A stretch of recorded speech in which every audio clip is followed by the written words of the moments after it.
인천에서 대만 타이베이를 경유한 뒤 프라하에 도착하는 비행기에 올라탔다. 비행기 티켓 예매 이슈로 남편과 떨어진 채로 앉게 됐는데 내가 앉은 자리는 3열로 된 창가 자리였고 옆에는 건장한 체격의 남성 유럽인이 앉아 있었다. 좁은 어깨 소유자인 내가 앉았는데도 서로의 어깨가 닿을 만큼 건강한 남성이었다. 남편은 미안한 마음에 본인이 이 자리에 앉겠다고 했지만 이 라인에 성인 남성 3명이 앉는다면 셋 다 불행한 비행이 될 것 같아 한사코 내가 앉겠다고 주장했다. 탑승한 비행기는 대만의 중화항공이었는데 기내식이 정말 맛있었다. 하지만 이 고난의 환경 속에서 화장실에 가는 것을 자제하기 위해 기내식은 소량만 먹었다.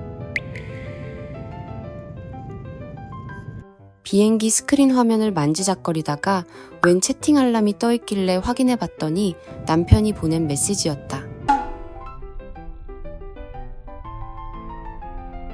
남편이 영어로 말을 걸었는데 내가 불편해하는 것을 옆자리에 앉은 외국인이 채팅창을 보고 알게 될까봐 미안해서 한국어 답장을 시도했다.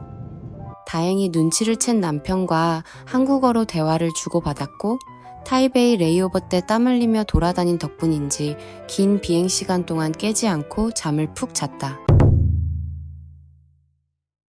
착륙까지 3시간 정도 남았을 때 옆자리에 앉아있던 외국인들이 줄줄이 화장실을 가길래 이 틈을 타서 나도 냉큼 화장실을 갔는데 생리가 터져버렸다.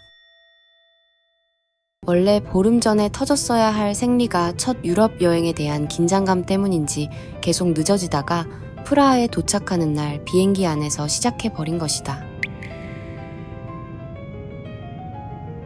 그래도 언제 터질지 모르는 생리 때문에 늘 챙기고 다닌 생리대로 침착하게 뒤처리가 가능했고 발생 초반에 화장실을 갔다는 것과 착륙 3시간 전에 시작한 것에 대한 감사함을 느끼며 어서 프라하에 도착하기만을 기다렸다.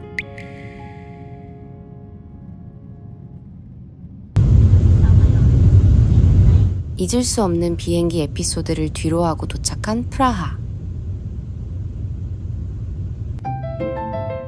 유럽의 심장이자 발길 닿는 모든 곳이 동화가 되는 나라 체코에 왔다. 수백 개의 탑과 붉은 지붕이 끝없이 펼쳐진 낭만의 수도 프라하에서 동유럽 여행을 시작해본다. 프라하 공항 입국 전에 비EU 여행객을 대상으로 사전 등록하는 구역이 있어서 등록을 진행하고 화장실에서 옷을 갈아입은 뒤 출국장을 빠져나왔다.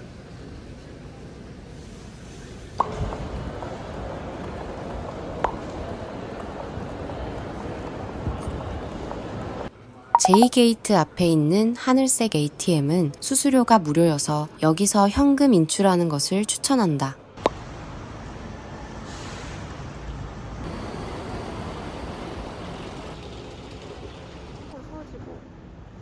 시내로 가는 버스 정류장을 헤매다가 겨우 버스에 탑승한 뒤 전철역에 도착했다.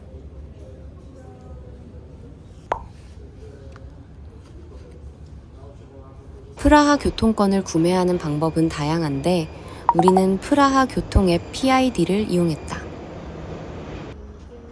사용 방법은 앱에서 티켓 구매 후 최초 이용 직전에 교통권을 활성화해주면 끝.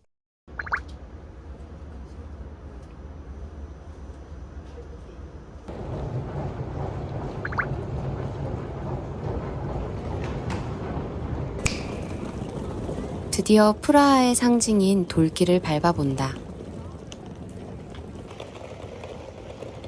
프라하 중심가 한복판 바출라프 광장 옆에 자리한 클래식한 감성의 호텔 리버티에 도착했다.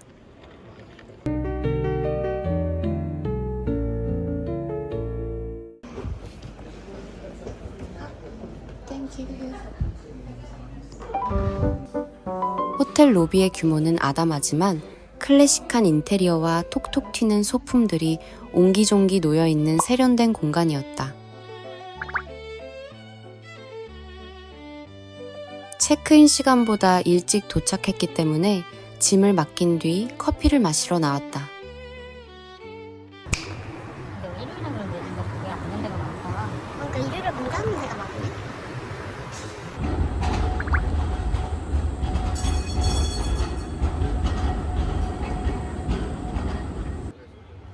설레는 마음으로 도착한 이곳은 프라하 중심가에 자리한 카페 루브르. 아인슈타인도 왔다는 것이.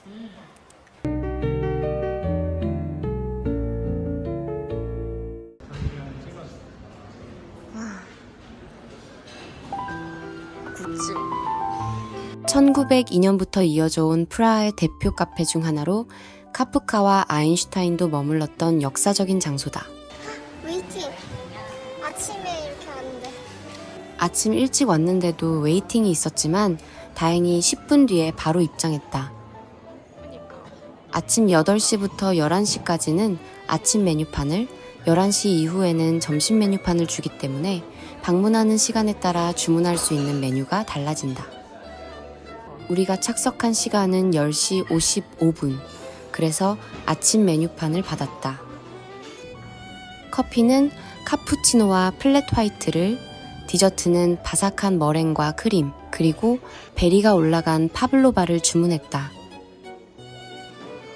파블로바는 개인적으로 평범한 맛이었지만 커피는 한 모금 마시자마자 차원이 다른 맛의 깊이가 느껴졌다.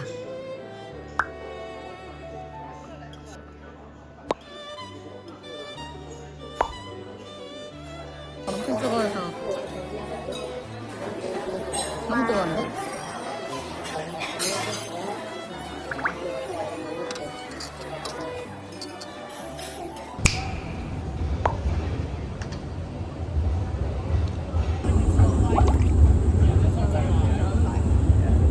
완전 신기한.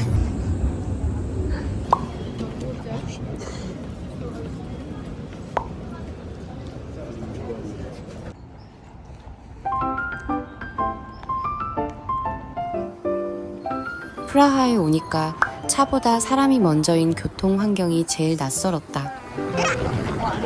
안 기다리고 막 무섭게 가시는데? 아니다. 모든 사람이 다 지키는 건 아닌 걸로.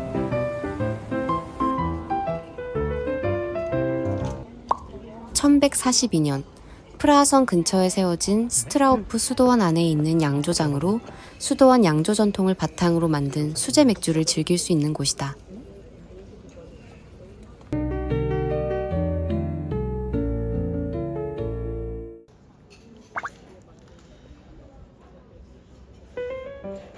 총 3잔의 맥주를 주문했는데 스트라우프 양조장의 메인 시그니처인 세인트 노버트 엠버 라거와 IPA, 그리고 이름부터 재미있는 안티 디프레산트 라거를 마셨다.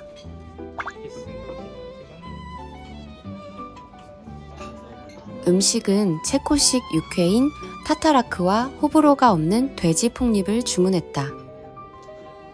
타타라크를 먹는 방법은 튀김빵에 생마늘을 슥슥 문지른 뒤 생고기와 양념을 얹어주면 끝.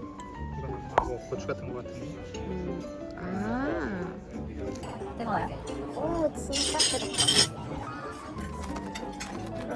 신기하다. 마늘이 왜 이렇게 갈리지? 뜨거워서 그런가? 안이랑 확 올라온다. 호잉이 좋아요. 몰라지랑이 음. 나랑 좀 큰일 날 뻔했지? 이거 타르타르라고? 육회 같은 건데 이제 빵이랑 이건 약간 고추 같은 살짝 느끼함 져가지고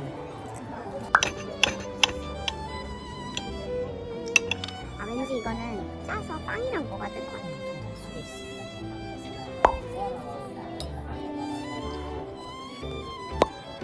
빵 맛도 궁금해. 개인적으로 육회를 너무나 좋아하는데 비슷한 식감의 음식을 빵에 얹어 먹는 방법이 독특하고 재미있었다.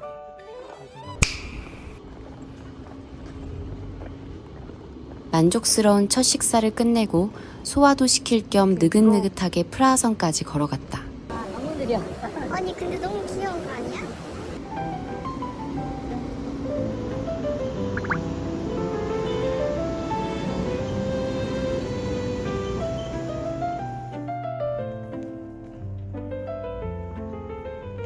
참고로 스트라우프 수도원은 고지대에 위치해 있어서 이처럼 프라하 시내가 한눈에 내려다 보이는 멋진 전망을 감상하며 내려올 수 있다.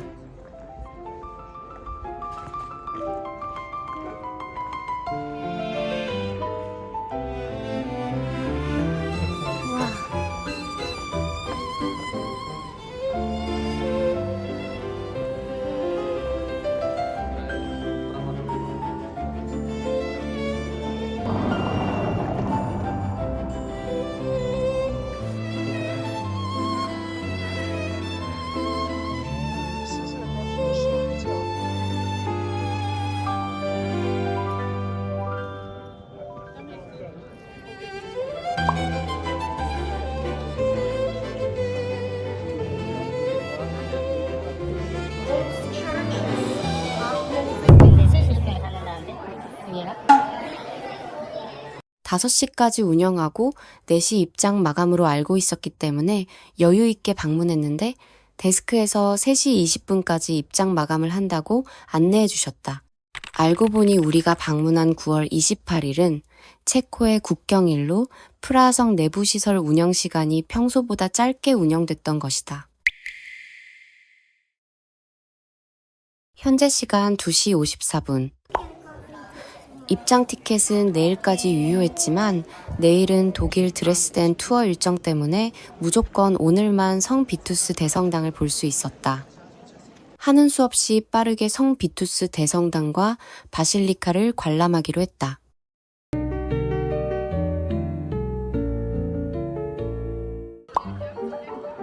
성 비투스 대성당은 프라하성 단지 내에서 가장 압도적인 존재감을 뽐내는 건축물로 1344년 건설을 시작해 완공까지 약 600년이 걸린 만큼 정교함이 남다르다.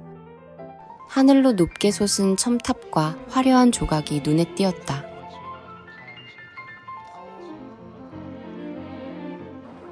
성당 내부에는 아르누보의 거장 알폰스 무아가 제작한 스테인드 글라스 작품이 있는데 빛이 들어올 때마다 색감이 무척 아름다웠다.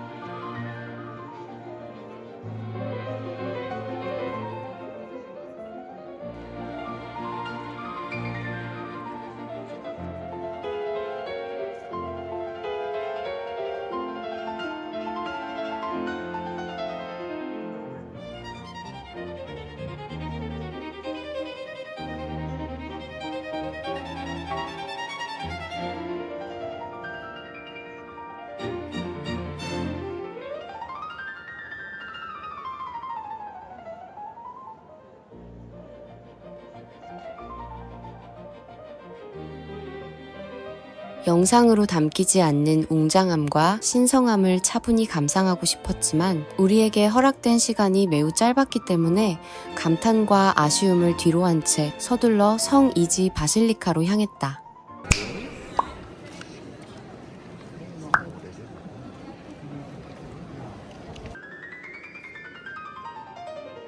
프라하 성에서 가장 오래된 성당이자 보헤미아 로마네스크 양식의 정수를 보여주는 건축물로 성 비투스 대성당이 웅장하고 압도적이라면 이곳은 단정하고 고전적인 미가 느껴지는 곳이었다. 화재로 재건되긴 했지만 12세기의 로마네스크 양식이 잘 보존되어 있어 역사적 가치가 매우 높다고 한다. 둥근 아치와 두꺼운 벽이 만들어내는 투박하지만 장엄한 아름다움이 느껴지는 곳으로 중세 유럽 요새를 닮은 건축 양식을 보여주고 있다.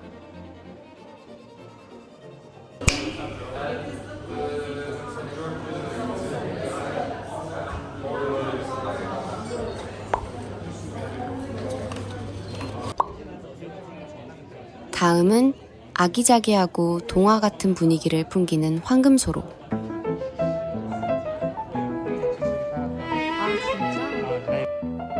16세기 말 루돌프 2세가 성을 지키는 초병들을 위해 성벽 뒤편에 거처를 마련해주며 만들어진 곳으로 이름에 황금이 붙은 이유는 17세기경 이곳에 금 세공사들이 모여 살기 시작하면서 지금의 이름이 붙여졌다고 한다.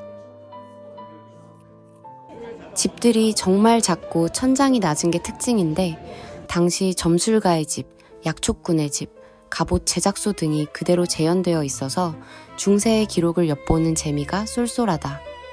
이 중 가장 유명한 곳은 22번지 하늘색 집이다. 소설가 카프카가 1916년부터 약 1년간 이곳에 머물며 지필에 몰두했던 곳으로 현재는 서점으로 운영되고 있다.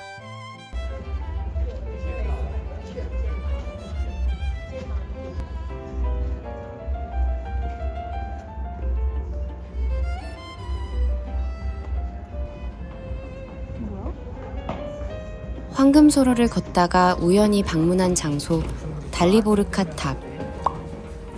뭐지?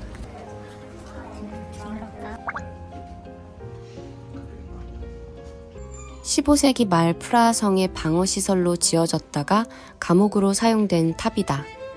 이 탑의 첫 번째 죄수였던 기사 달리보르의 이름을 따서 탑의 이름이 붙여졌는데, 그가 감옥에 갇혀있는 동안 연주한 바이올린 노래가 너무 아름답고 슬퍼서 프라하 시민들이 이 탑 아래에 모여 그의 음악을 들으며 음식을 건네주었다는 유명한 전설이 전해져 온다.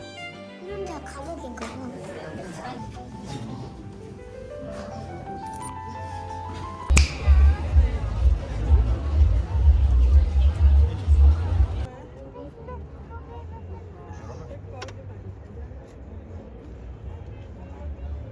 잠시 프라하의 전경을 보고 따라 내려가다가 도착한 발렌슈타인 정원.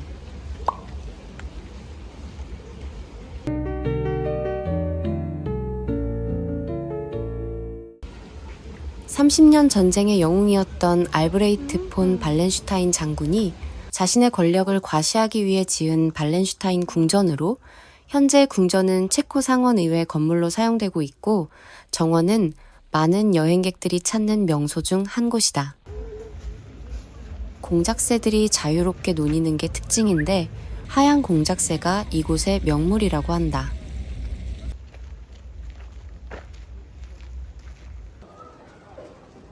다음은 까를교 근처에 위치한 레넌 벽.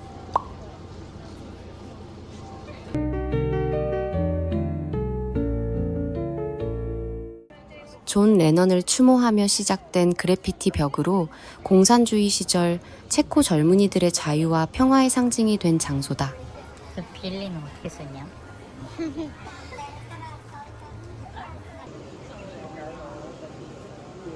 드디어 프라하 여행의 하이라이트이자 세계에서 가장 아름다운 다리 중 하나로 꼽히는 까를교에 도착했다. 와, 저 하늘 봐.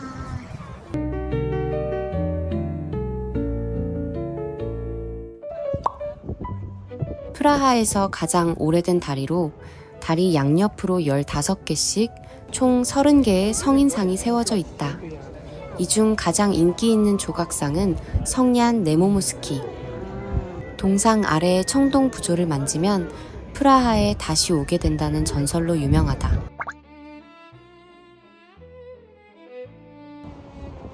유럽 여행 첫날이라 모든 것들이 신기하고 낭만적이었던 하루.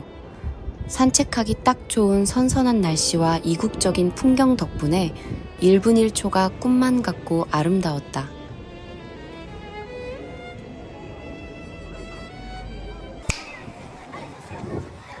레스토랑이 정식이군요. 사람 많아서 기다리라고 할 수도 있을 것 같아. 우리 예약을 했는데 6시 반 예약이니까 너네 6시 반에 와 이럴 수도 있으니까. 저녁은 까를교 근처에 위치한 포크스에 방문했다. 꼴레뇨 맛집으로 유명한 곳이라 사전 예약은 필수다. 지금 웨이팅 하시는 것 같은데? 조금 전에 무조건 이럴 것 같은 자리 없었어. 아, 그래?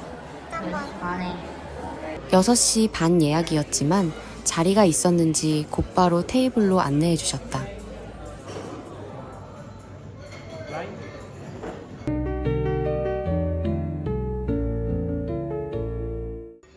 점심을 많이 먹은 탓에 음식은 꼴레뇨만 주문했다. 아직 배가 꺼지지 않아서 배가 살짝 불렀음에도 불구하고 감탄이 절로 나오는 맛이었다.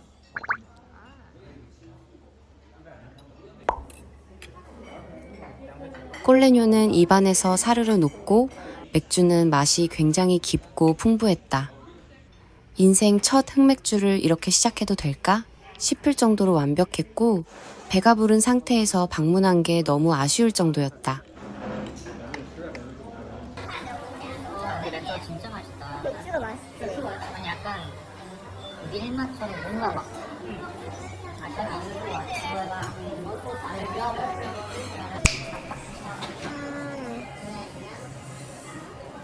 납작복숭아는 없구나.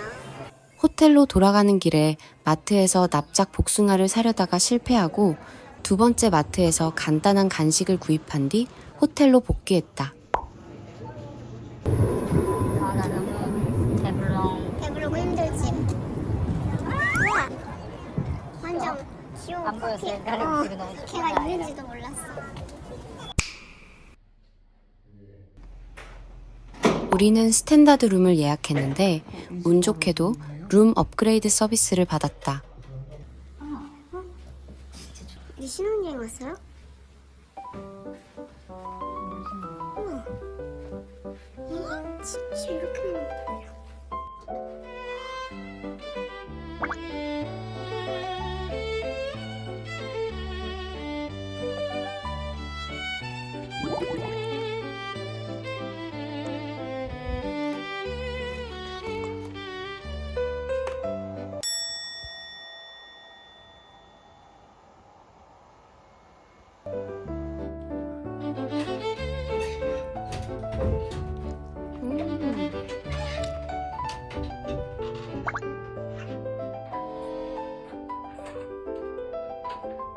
문을 열 수가 있네? 와, 뭐야? 뻥 미쳤다. 이런 방을 주셨다고?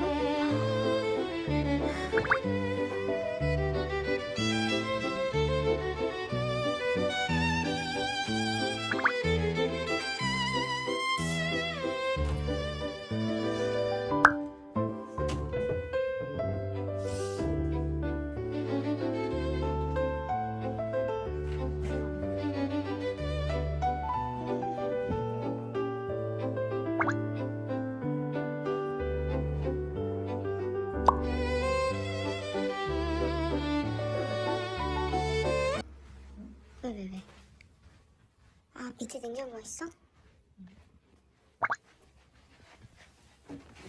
다 유료입니다. 아, 여기는 다 유료야? 뭐야? 전부. 그것도 엄청 비싸요.